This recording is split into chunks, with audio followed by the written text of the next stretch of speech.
Hey, what's up? This is Sully from Godsmack. Strap on those boots, baby, because you are now in the trenches of the war room with the one and only Mistress Carrie right here on the Mistress Carrie podcast. What's up? This is Joe Rogan, and you're listening to Mistress Carrie. Her hair so lovely. Pretty eyes. Hey, this is Brent from Shinedown, and you're listening to Mistress Carrie. Hey, Carrie, go put your bra on, girl. Hey, this is Steven Tyler, and you be listening to the baddest bitch in Boston, Mistress Carrie. What's up? This is Aaron from Stain, and you're listening to Mistress Carrie. Hi, everybody. This is Dave Grohl from the Foo Fighters, and you're listening to the one, the only Mistress Carrie. Hey, this is David from the band Disturbed, and you're listening to the baddest bitch in Boston, Mistress Carrie. Hi, Bruce Dickinson here from Iron Maiden. Yes, indeed, Miss Whiplash herself, Mistress Carrie, is here to unchain your brain. Hi, this is Flea from the Red Hot Chili Peppers. You're listening to Mistress Carrie. This is Dennis Leary. You are listening to my favorite, Mistress Carrie. Hey, this is Corey from Stone Sour, and you have the privilege of listening to Mistress Carrie. Oh, God. Oh, yeah. Hey, it's Mistress Carrie, reporting for duty from MCHQ for episode 290 of the Mistress Carrie podcast. My guest this week is Triumph guitarist and vocalist Rik Emmett, who after 30 years is back with the band and going out on the road in 2026 with a stop in Boston at the Leader Bank Pavilion with April Wine on June 6th. Those tickets are on sale now. The band is celebrating their 50th anniversary, so Rik came on the show to talk about the band's anniversary, to talk about hockey, guitars, James Taylor, forgiveness, the Stanley Cup Playoffs, the band's documentary, his memoir, Lay It on the Line, his money mistakes, the Triumph tribute album, his friend Alex Lifeson, and so much more. Lifelong Triumph fans are so happy that the band is back together, and you can tell that the band is too. So, allow me to introduce you to Rik Emmett from Triumph. Hello, Mr. Emmett. Thank you so much for hanging out with me this afternoon. You're welcome. My pleasure. One of the things I love about doing interviews on Zoom is that I get to see where you are. Is this the inner sanctum of like the Rik Emmett like studio? You have so many cool things. Thank you. Yes, this is Eli's loft, and it's called Eli because of that horse that's up over there. That's a carousel horse that I painted. And yeah, this is my guitars and me. And essentially my wife says, go to your studio and leave me alone. And so that's what happens. Get out from underfoot. Go and be with your guitars. I have had the honor and privilege of interviewing a lot of musicians, and every single one of them seems to have, they don't want to call it a hoarding problem, but it's been described, like the DeLeo brothers from Stone Temple Pilots explained it to me this way. When an instrument gives you a song, there's an emotional, sentimental attachment to it, and it makes it hard to get rid of it. Do you feel that way? Yes and no. Certainly, I get that, and you know, there's a depth and an insight into that. I think also for me, I like to experiment, and I like different tones, and I like different sounds, and you start to develop relationships with guitars for different reasons. Sometimes it's an ergonomic one, like it's a physical thing, that this guitar just feels right, and the weight of it and the balance of it, or the neck is just, you know, particularly comfortable. And then there's ones, of course, that they're a bit of a bitch, but then just after like a me. while, yeah. And then you go, yeah, but you know, I've had it for so long. I have an affection for it just because it's been around forever. Even though I have the other side of me, which is like, no, you got to get a new one because you need this or you need that, you know, whatever. So they call it GAS, right? Guitar Acquisition Syndrome. And it's not just guitar players that have it. It's like lawyers and accountants and, you know, people that have the money that can afford a bunch of Les Pauls, you know. Yeah, so. When I talk to guitar players, we always talk about that phrase, you never forget your first. Can you tell me the story of your first guitar? First one was my grandfather brought an acoustic that had hula dancer and palm trees stenciled on the front of it. It had a big crack in the face, but it had been in his sister's closet for years. It was like just a catalog type of guitar. and that was my first acoustic. And then my first electric, my parents bought. I went and did like lessons at a place called the Regency School of Music in Toronto, which was, just it was like above a finance company.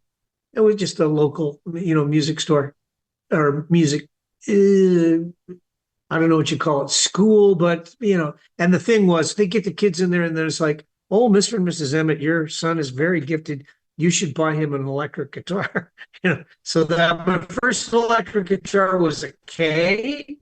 Man, well, I remember the model number. I think they call them a VK or a KV 100, and it had one pickup, and it was lousy. It was not a good guitar, but it was what my parents could afford. So that was the first for 3 or 4 years. Do you still have either one of them?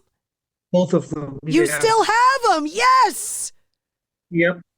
Yeah. They're not here. They're down in the workroom, hanging on a wall. Oh, I think of it as the wall of shame, because they didn't really get treated well. And when I was a kid, I would do things like I sanded off the face of the acoustic because I was going to camp when the summer I turned 13, and I didn't want to have a hula dancer on my guitar, so I sanded it off. And so that poor guitar, I pirated it for frets later on too in high school.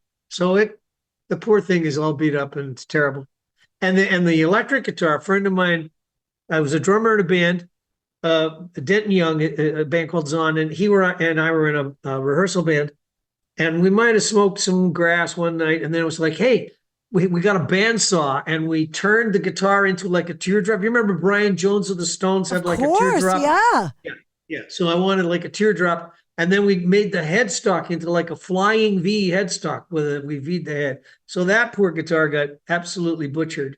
And so I keep it to remind me of how foolish I can be, especially if I've smoked some grass. So. Well, a lot of guitarists will trade up to get a better guitar, and then they always long to be reunited with their first. And every once in a while, I talk to a guitarist that's like, nope, still got it, couldn't let it go. Yeah, well, that's me. Yeah. Now, I've gone through hundreds of guitars, like this is just a small portion of what I've, gone through in my life. But, and, every now and then I would purge and go, okay, I'll give this one to a school, I'll give this one to a charity, there was when my kids were all going off to college, I sold a bunch to the Hard Rock Cafe. So the ones that other people might go, oh, Rick, you remember that white flying V you had? Or, hey, Rick, you remember that Framus Ackerman guitar you played at the US Festival? I go, yeah, I don't have those anymore. They paid for cars for my kids when they were going to college. Well, that's what I was going to say. Yeah, I remember those guitars, and I also know my kids don't have student loans. So, yeah, that's good. Exactly. Yeah. So I don't have, like, some guys have crazy fixations. Like, I love them, my guitars, and I do think I give them names and stuff. But I also understand that it's an instrument, it's a thing.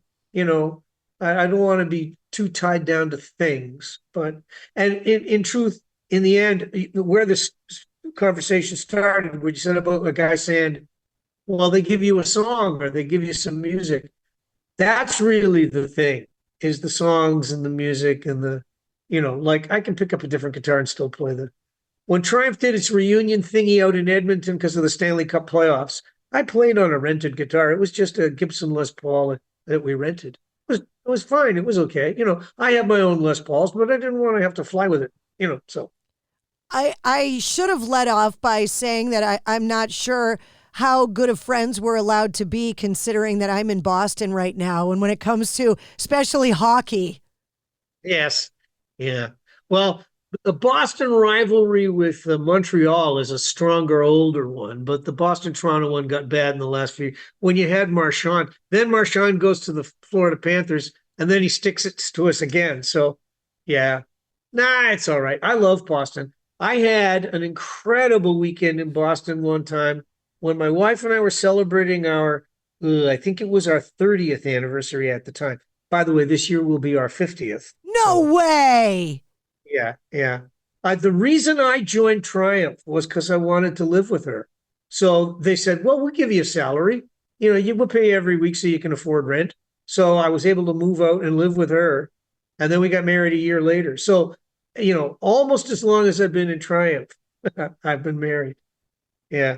So where was I going with this story? We were talking about the weekend in Boston. Oh, yeah. So we do our anniversary. And at the time, I happened to know the guy that was the announcer broadcaster for the Blue Jays, Jerry Howarth. And he said, well, you got to come to Fenway. Because we were going to do just a very romantic kind of a weekend. And what's not romantic about Fenway? Yeah, it's true. Yes, it has an ancient history. Yeah. So, no, we were going to do museums and art galleries, and because Boston's got a lot of that, and it's amazing. And we were also going to drive out to Tanglewood to see James Taylor, who's one of my favorite. You got to put your pinky out when you talk about driving out to Tanglewood. It's very fancy. Yeah, it's on it. Yes. In the Berkshires, is it not? Yes. Exactly. Yes. Yeah. There's lots of money out there. I know. Anyway, so it was an amazing show, that James Taylor show. He had Vince Gill and his wife come out and join him.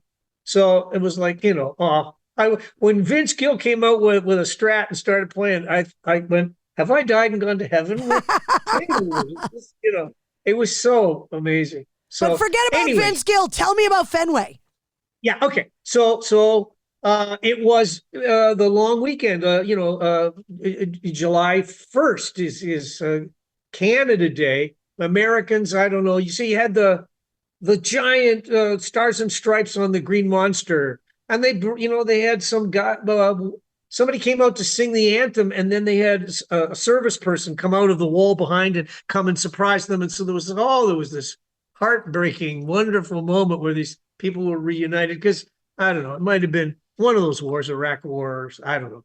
So anyhow, and the Jays beat the Red Sox, and quite handily, by the way, scored a lot of runs.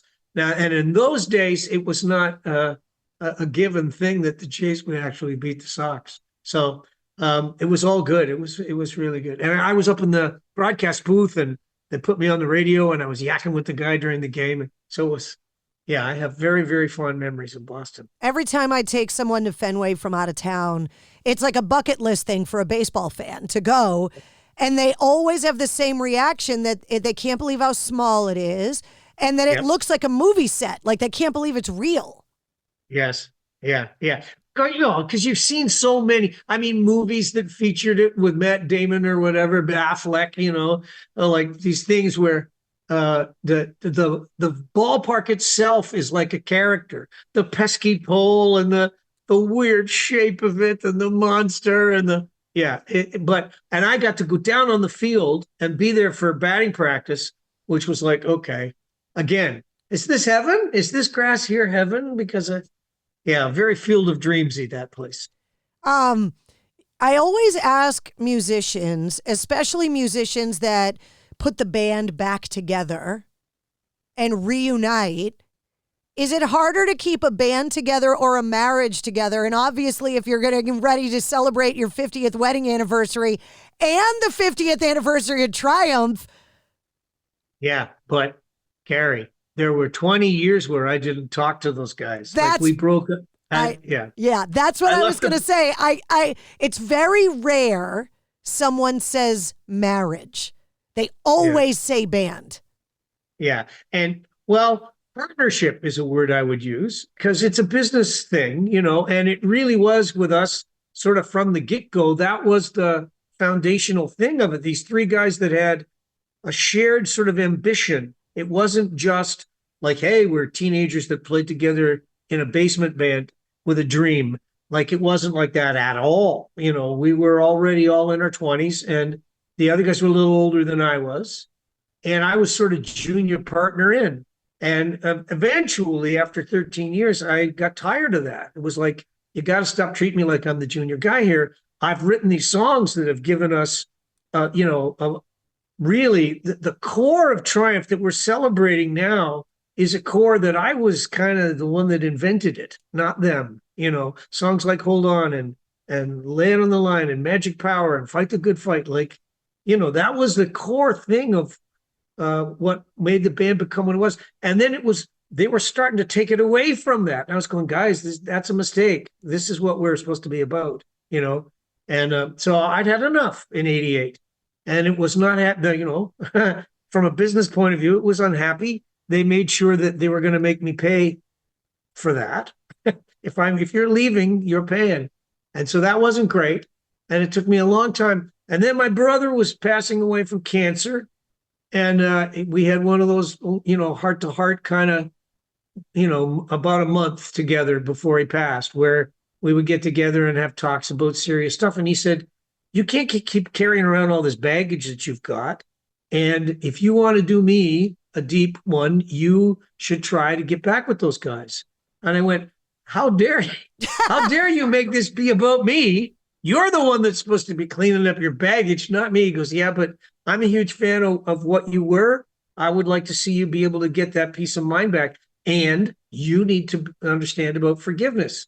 And because I was not a forgiving kind of a person. That's what I wanted to get to, because I'm Sicilian and Portuguese, okay? Oh, yeah. I will argue with you till the ends of the earth, and I hate to the core. If you cross me, I'll hold a grudge to the end of time.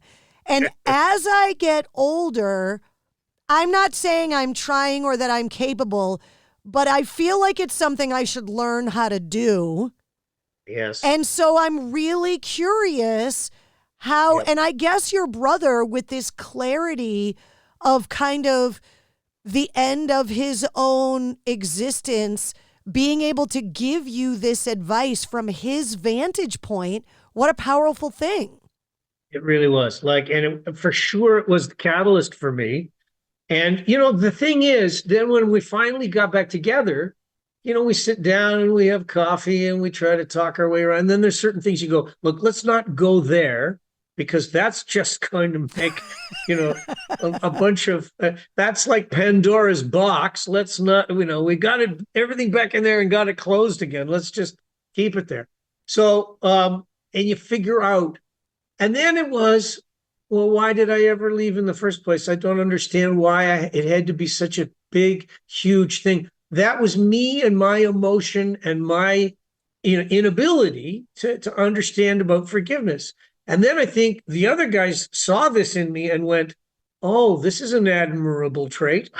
We should probably all try to get to that same place.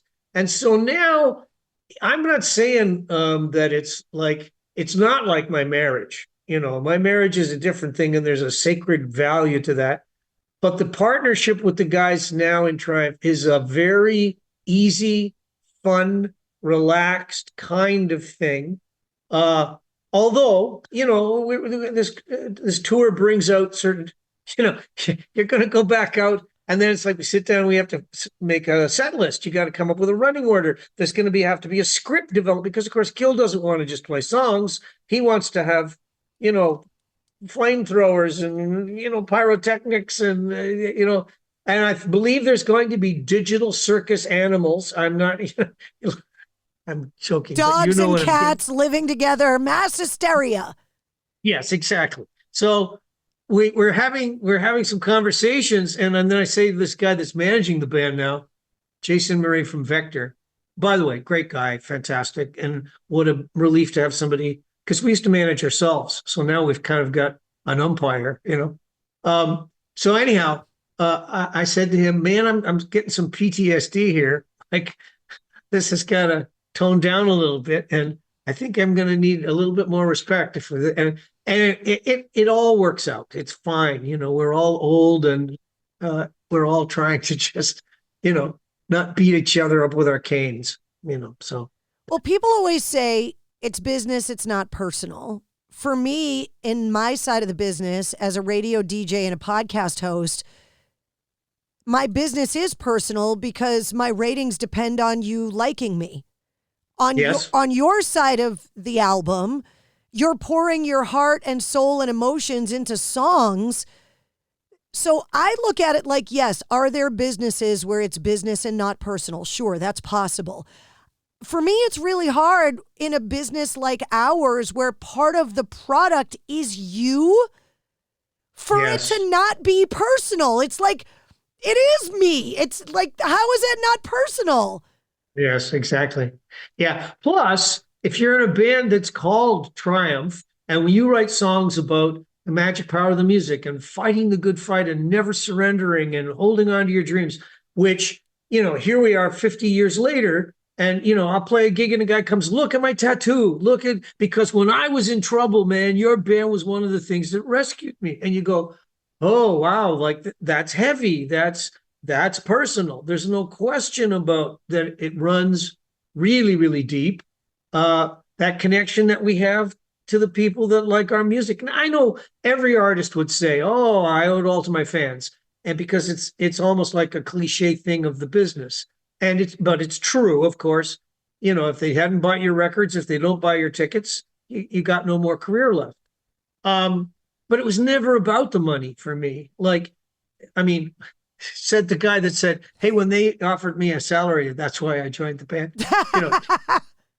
It was about making a living. There's no question about that. And about getting the girl. It always is about getting the girl. Well, it was that too, yes. Anyhow, yeah, I left the band because it wasn't about the money anymore for me. It was about other things. And those things still are what's pulling me out of my retirement and back out onto the road, I'm perfectly happy here, Carrie. This is nice. I would be too. It looks like a guitar player's heaven in there. Yeah. So, and I'm creative. I write books of poetry and I write songs all the time and I make recordings and I don't need Triumph, but this thing of what does an audience want? Like, what do those fans want? And the other thing is the songs themselves become compelling. They used Lay It on the Line during the Stanley Cup Playoffs. And when the band got invited, we went out to Edmonton and we played this gig. And that's the songs leading the way. I'm in the cart that's behind the horses and the horses are the songs. And you go, well, there's a legacy there and we probably should try to service that legacy. So you go, well, then you got to get back out on the road while you still can. And let's see if you can't convert some of these younger musicians into a situation where they're in the band. And then when you can't even sing anymore, one of these guys can, so. Well, I've heard artists talk about crafting a song and writing a song and the song is yours. But as soon as you release it, you have to give up ownership of it because you've given it to us. And now we've made that song part of us and you don't get to control it anymore. It's ours now. And like when you're talking about the guy with the tattoo and what the music means, you could write that song and keep it in your basement and just have it there forever and own it. But as soon as you give it to us, you're not taking it back. It's ours now. Yes. Yeah, and there's a good side and a bad side to that. Obviously the good side is that we're still connected in a bloodline DNA kind of way, me and whoever likes that song. Okay. But if you come to me at a meet and greet and say, well, Rik, how come you don't dye your hair? And how come how come you're getting a pot belly? And I don't understand. In my mind, you're still the guy in spandex pants jumping around, between the laser lights. And I go, yeah, well, that's not how life works. Right. That may be the way your nostalgia in your mind works, but that's not how actual life works. So there are certain things where the song has its own life. The song can have many lives, like a cat, the one that's between, me and the person that loves it, sure. But like I can go out and play the songs acoustic and they're still good songs and I still like them and I like playing them that way. They don't need the giant production in order to be a good song. And I taught college enough to know that sometimes you're sitting, for example, first year recitals and somebody's up there and they're trying as hard as they can, but it's not very good. It's just not. But it's not my job to then say, yeah, this is not very good. You're terrible. My job is to say, here's the things that you did that are, you got some real promise here. These are things that you're doing where I can see how this can develop. there's other things where, like you're going to have to work on them. And let me make these suggestions. So there's a difference between being a critic and giving critique, So, and I said, these critical faculties, you're going to have to develop them yourself. So in my life, I write songs. There's songs that I wrote later on in my life. And I go, man, I'm starting to figure some things out. I'm getting pretty good at this. But then there's people who come to me and go, no, Rik, those songs that you wrote in 1975, man, 1978, 1980, that's the real deal. That's the Rik that really, and I go, man, don't put that on me. No. I admire and respect that guy that I used to be. I love the little kid that used to be in me. You can't stay that way forever. Yeah, that's exactly right. That's what it's like, Rik, to be a woman.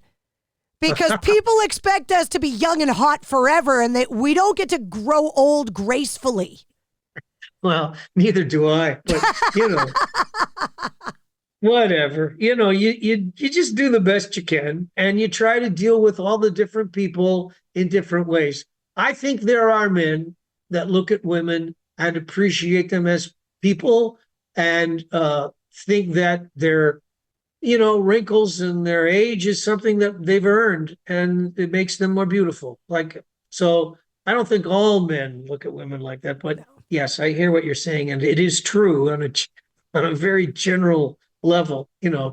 I'll take the wrinkles, but I refuse to have the gray hair. I'll be purple till I'm dead. Well, it's great. I want to talk to you about the documentary because the idea of digging through your entire life and your entire archive to tell your life story is something that, whether you're in a band or not, the idea of doing that, A, overwhelming, and B, having to accept, like what you were talking about earlier, like the warts and all. The screw-ups and all, the failures and all, that if you're going to tell your story, it can't just be the Instagram photoshopped version. It has to be the real truth. Was that hard for you guys to do that? Yes, of course it is. Yeah. Certainly from a show business point of view, it's hard because you sort of don't, it's like the Wizard of Oz. Don't look at that guy behind the screen, Don't look at the guy behind the curtain. Because you are trying to make something that's sort of larger than life and based on a certain element of fantasy and, surreality. You don't want it to be too real. You want it to be more than that. And Triumph was very much a band that was like that. But the other side of it is that, and, you're talking to a guy that's written his own memoir as well. I have a memoir out there. It's called Lay It on the Line. It's on ECW Press. Thank you very much. That exercise of examining your life and going, okay, all the warts, all the scars, all the bumps, all the everything. And, let's get it all out on the table. And then, some of it just ends up being boring. If people are doing too much navel gazing, it's just, sorry, we don't really care about your lint from your navel, doesn't really do anything for us, But I think part of the thing that people have about biographies and autobiographies and authorized ones and unauthorized ones and, documentaries, the documentaries are all going to have the same narrative arc. Oh, the rise of the band. Oh, the fall and the crash of the band. Oh, the resurrection of the band. They're all very biblical in nature. The thrill of victory and the agony of defeat. Yeah, every documentary's got to have that. In Triumph's case, there was plenty of that agony, and there's no point in denying it. And this is what I'm driving at. If you've written a memoir or you've done a documentary, then you realize, well, this is actually kind of a healthy thing. It's a healthy thing to see yourself in reality, see yourself from other perspectives of the other people that were in the band and these people that are, talking heads that are going, well, they were my favorite band, but then the guy did this and you go, oh, well, yeah, okay. And you have to face up to your own mortality, your own fallibility. You're just human, and so there's going to be a humanity, a humanness to what's in that thing, where you're going to go, is that what I'm like? Like the days that you look in the mirror. How scary is that? Yeah, and you go, wow, I didn't realize that that's how I projected myself to the public, or I didn't realize that I was so selfish, or that I was so unforgiving, all of these kinds of things. So then, in that sense, I think it's healthy. I think it's good. Now, and I'll equate it to this, there's a lot of things about religion that I'm not keen about, but I do think that on certain levels, there are things that happen, like the idea of communion, or the idea of confession, the idea of everybody sitting in a church and going, hey, will you forgive me, because I'm a sinner and I make a lot of mistakes. Will somebody forgive me? And they go, oh yeah, you're forgiven. And you go, really? It was that simple? All I had to do was acknowledge my own. Yeah. Yeah. And so you go, well, that's a pretty good thing.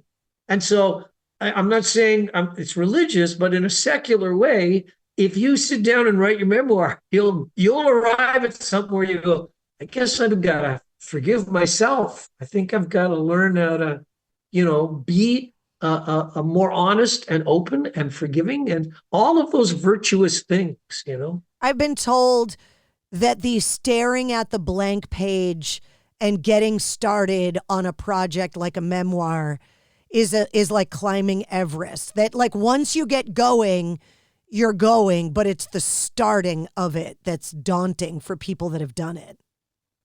Yeah, I don't know. For me, I never have that issue.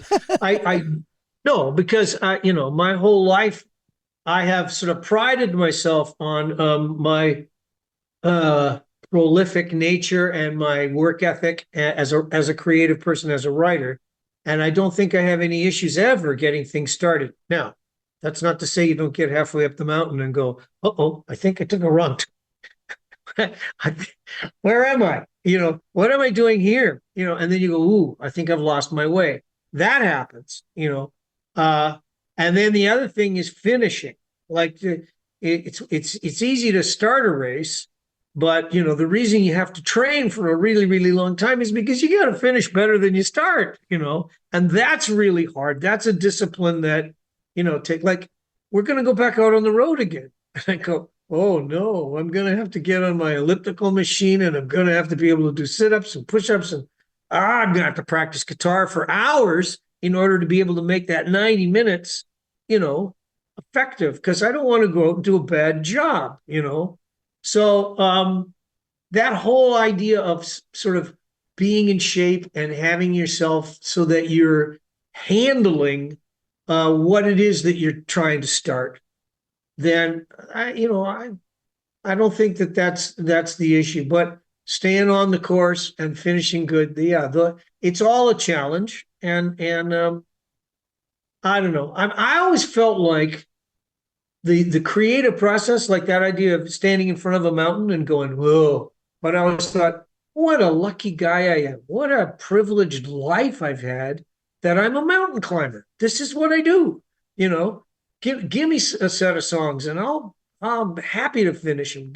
Give me a book of poetry and I will try to rip my own guts out in order to make that book of poetry valuable to somebody somewhere, So that's pretty good. I don't have to dig ditches, and I don't have to get up really early in the morning and go through rush hour traffic, like never have, I will say this, I'm going out on the road again and I'm going, oh God, taxis to the airport and lining up for flights and then uncomfortable hotel beds, checking into the hotel and checking out of the hotel and lugging my bags around, and I go, yeah, there's a reason why I retired. I'm not looking forward to that. I'm going, I need to hire somebody that can come with me, do all the junk. When you've been in a band for 50 years and have had the success that Triumph has had over the years, and you talk about the documentary and the memoir and going through your whole life, there's two things that are with everybody. There's the amazing, crazy thing you bought with the money that you 100% do not regret because it's awesome. And then there's the what the hell was I thinking thing you bought with the money. What are those two things for you?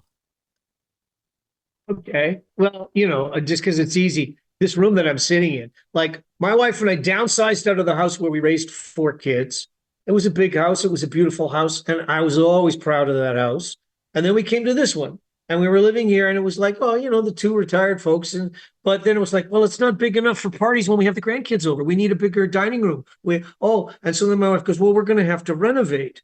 Now I'm sitting in an area right now where you can see it's got a very high cathedral ceiling. Underneath this is a room that has a really high ceiling. That's here in Canada, they call them Muskoka rooms, which is essentially a giant family room. Couches and TVs and a games table to be able to play cards and a door out to the pool in the back.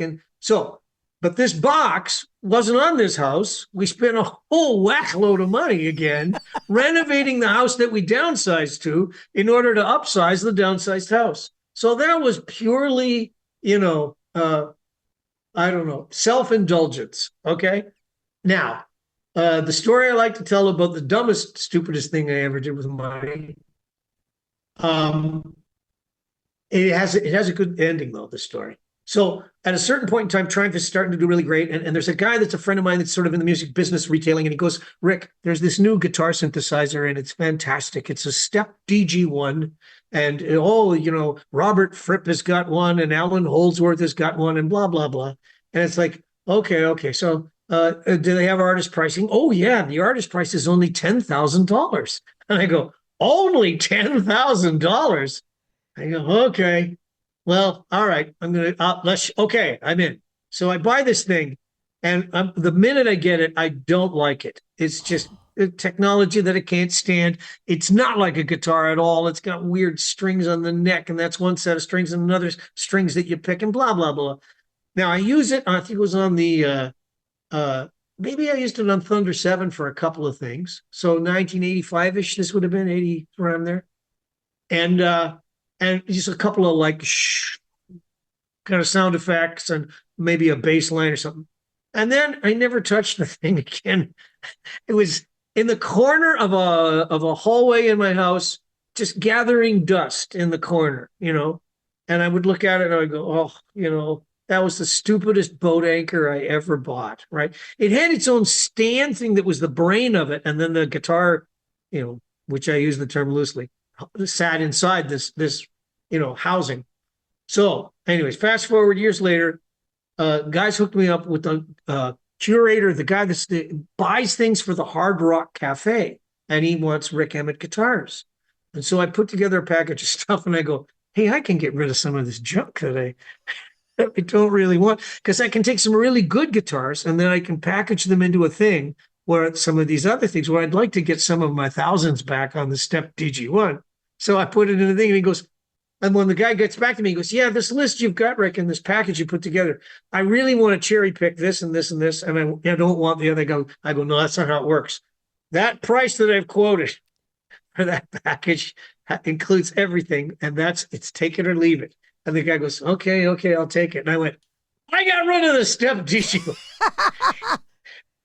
Normally, I would have had to pay somebody to take that from me, but no, in this case, I was able to. Anyway, so. Is it on display someplace where we can go and pay homage to your most expensive boat anchor? Yeah, well, certainly there are Rik Emmett guitars that make the rounds. Like I'll get an email from somebody and they go, hey, I was just going to the washroom at the Hard Rock in Stockholm and I saw your guitar, like, hey, I'm in Vegas and I saw your guitar I was hanging out peeking through the women's. Anyways, okay, so no. I don't know if people know this about the Hard Rock, but they have like giant air-conditioned warehouses in Florida where all the guitars that they've accumulated, it's maybe fair to say that their guitar collection is maybe worth as much as any other aspect of their business. But they have all those things warehoused, and they move the guitars around, and a lot of them end up back in the warehouse, and maybe some in the warehouse never get out of the warehouse, as it were. So I suspect some of those do, but my Flying V's and I had a Guild X500. It was a great guitar.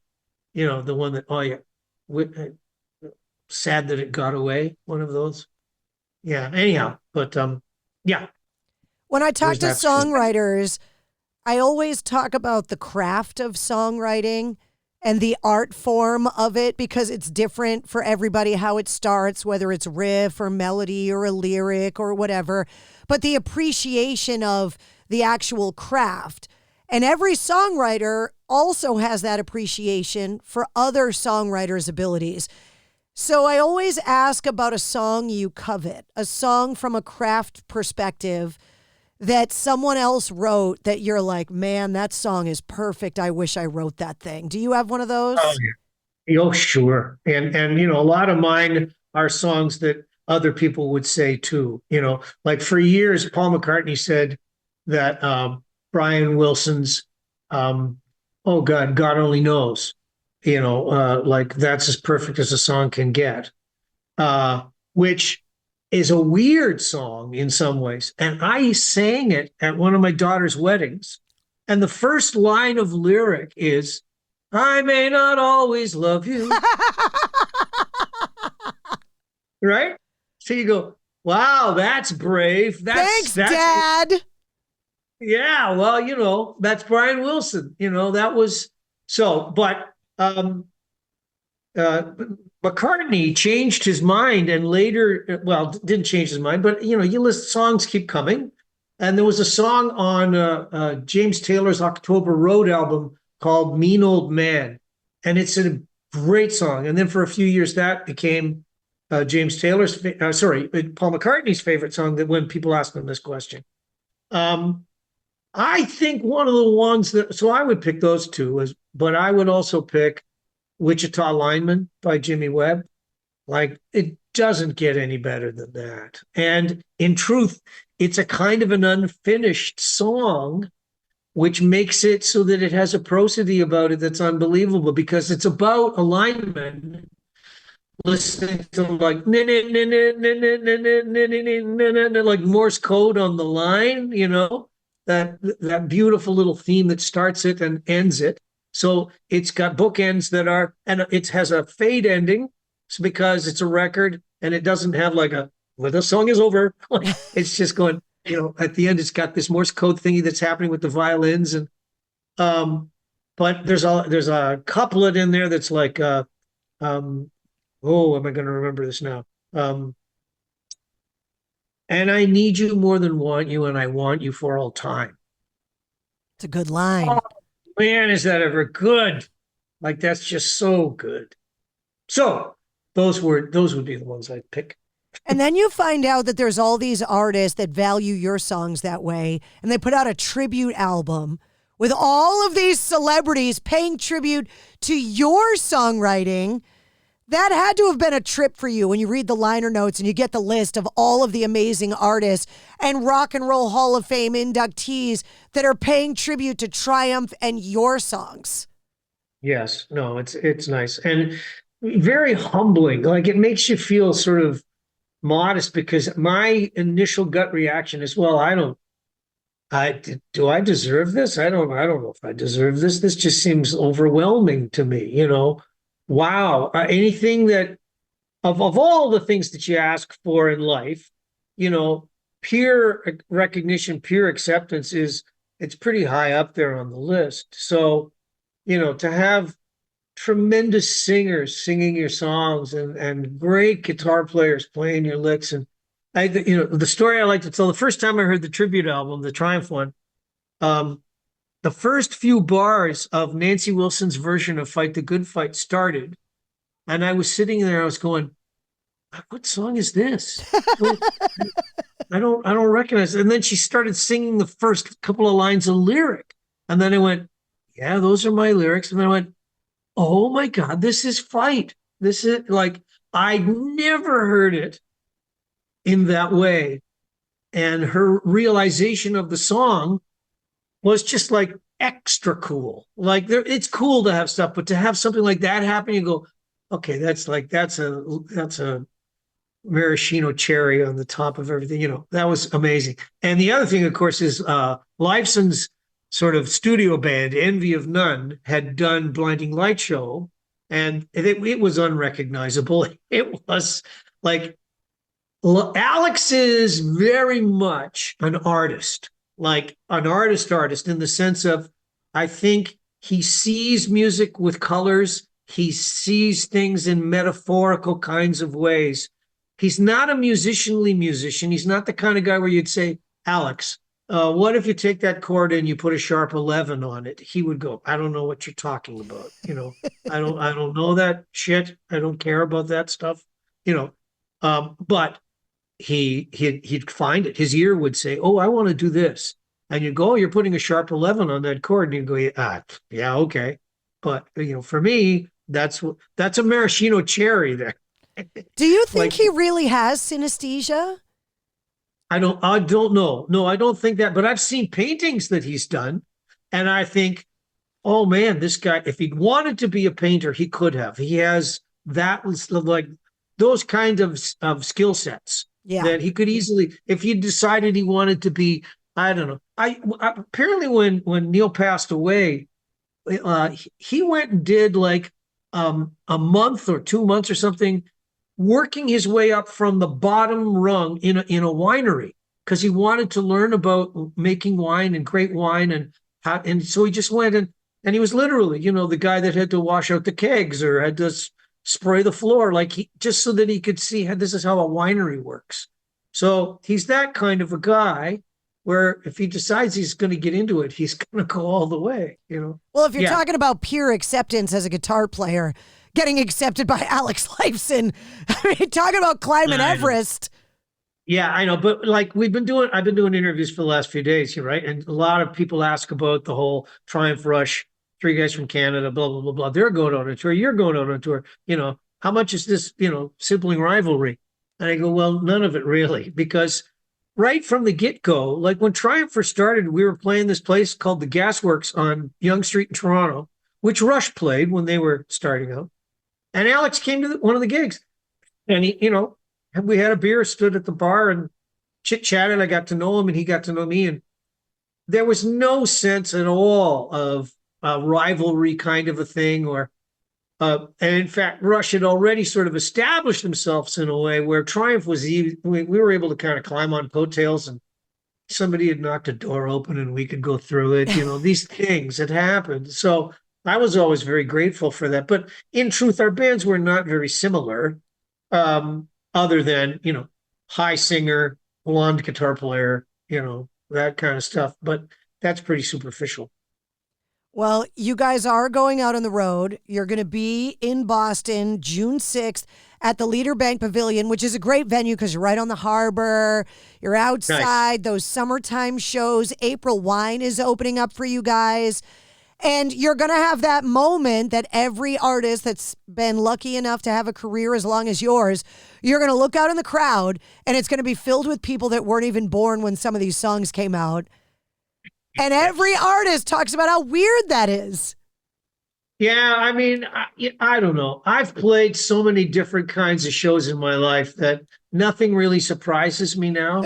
I kind of go, yeah, great. It's like in the retirement home and and the people are going, this is a great song. No, haven't done that yet. But I've done some weird gigs. And yeah, where we're playing, is it sort of Worcester area or is it Boston? No. Leader Bank Pavilion is right downtown Boston, and it's right on the waterfront. Yeah. Fantastic. It's a big, giant outdoor tent that overlooks the Boston Harbor.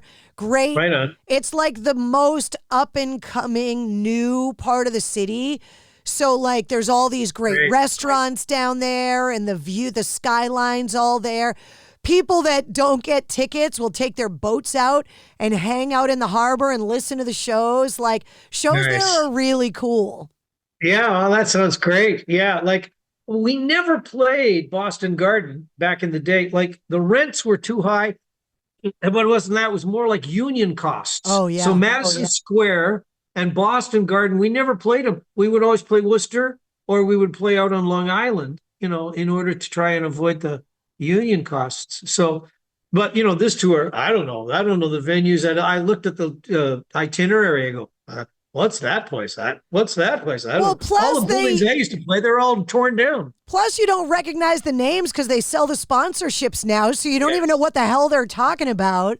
The Leader Bank Pavilion used to be called Harbor Lights when they first put it in before they sold the sponsorship rights. But the venue's really cool, and it's outside, and if the weather's nice, it's awesome. Right. Well, Boston is one of my favorite towns. We're getting to hit a lot of them on this tour. San Antonio, Chicago, Detroit, Boston. So yeah, it's going to be fun. I think. I hope. I'm going to get myself in shape and if I can't survive 3 months of the road, I can do it. And there's really good restaurants. So at least that into the hotel, bad catering. Like you don't have to worry about that in Boston because you always know you're going to eat good. No, that's for sure. That's truth. Clam chowder. I could get some clam chowder. Well, I would wish you luck in your hockey season, but I'm definitely not going to do that. Okay. That's fine. It's not my hockey season, I have no stock in MLSE, in the great Maple Leaf Sports Enterprises. No, even Toronto, though, like that newer level rivalry with Toronto and Boston is still kind of, like I said, we hate to the death. So it's always there. I know. No, I know. But, one time I was in Boston and the Blue Jays had won the World Series. This was 92, 93-ish. And I'm riding with a taxi driver and I say to him, oh, yeah, he was a Red Sox fan. And and I said, well, we won the World Series. He goes, yeah, all right, you got bragging rights for this year. But, next year's a different story. And you go, that's very true. And it goes around. And, of course, in this last year, the Blue Jays got this close to winning the World Series against the Los Angeles Dodgers. And I loved the Dodgers when I was a kid. I played on a baseball team that was called the Dodgers, blue uniforms, blah, blah, blah. So that I was always loved the Dodgers. And now I hate the Dodgers. That's what happens with success. I had relatives come out from LA this summer. We were talking about people coming in from out of town to go to Fenway. They were huge. They're huge Dodgers fans, and they always wanted to go to Fenway Park. So they came out here. They stayed at my house. They wore Dodger shirts in my house, and I had to take them to Fenway. And then the Dodgers beat us, and then I had to watch them win back-to-back World Series. And I'm just like, come on.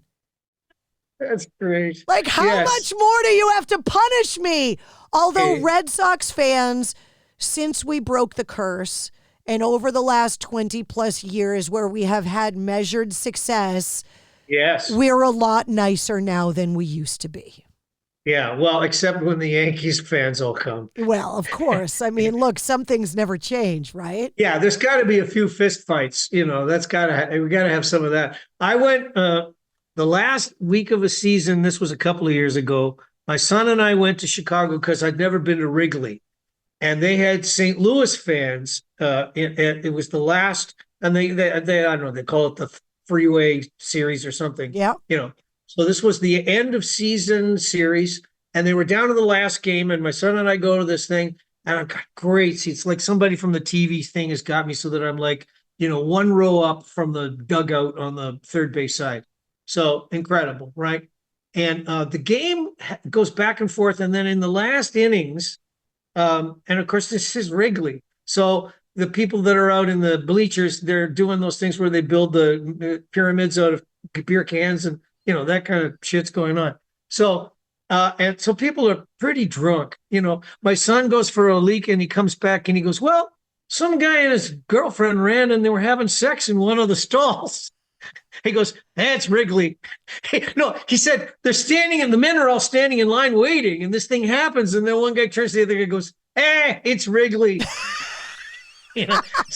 So we get to the final inning and, I just remember there was like 3 home runs in a row. St. Louis hit 3 home runs off the most expensive reliever in all of baseball, and St. Louis wins. And all of the fistfights that were breaking out all over the place, because this was it, the end of the season, the end of the dream, the end of everything. And the Cubs were getting their asses handed to them. And it was just like, America, baseball, the dream never The baseball rivalries never die. Yeah. You know, my favorite team is the Red Sox and whatever team is beating the Yankees. That's how it works. Yeah, there you go.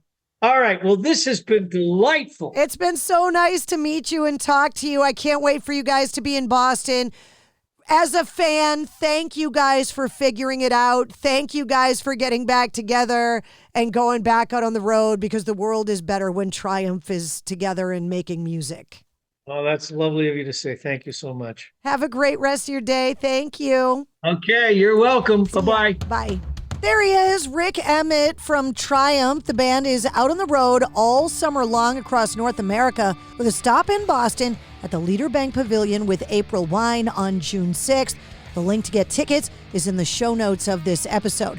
You'll also find the link to this episode's corresponding playlist. I make a playlist for every full-length episode of the Mistress Carrie podcast that features all of my guest music and all the artists and songs that we referenced in the interview. You'll find Rik Emmett's links, the Triumph links, and all the Mistress Carrie links too. If you liked what you heard, don't forget to like, follow, share, comment, and subscribe to the Mistress Carrie podcast. New full-length episodes come out every Wednesday, plus every weekday you get the Sit Rep. The Situation Report gives you all of your rock news, music headlines, and entertainment updates in about 5 minutes. And you never know when we're going to release a bonus episode. Join me live every Tuesday night at 8:30 Eastern for my weekly streaming video show, Cocktails in the War Room, and you can always find me on the radio. Get the details on all of that and more at mistresscarrie.com. The Mistress Carrie Podcast, a proud member of the Pantheon Podcast Network.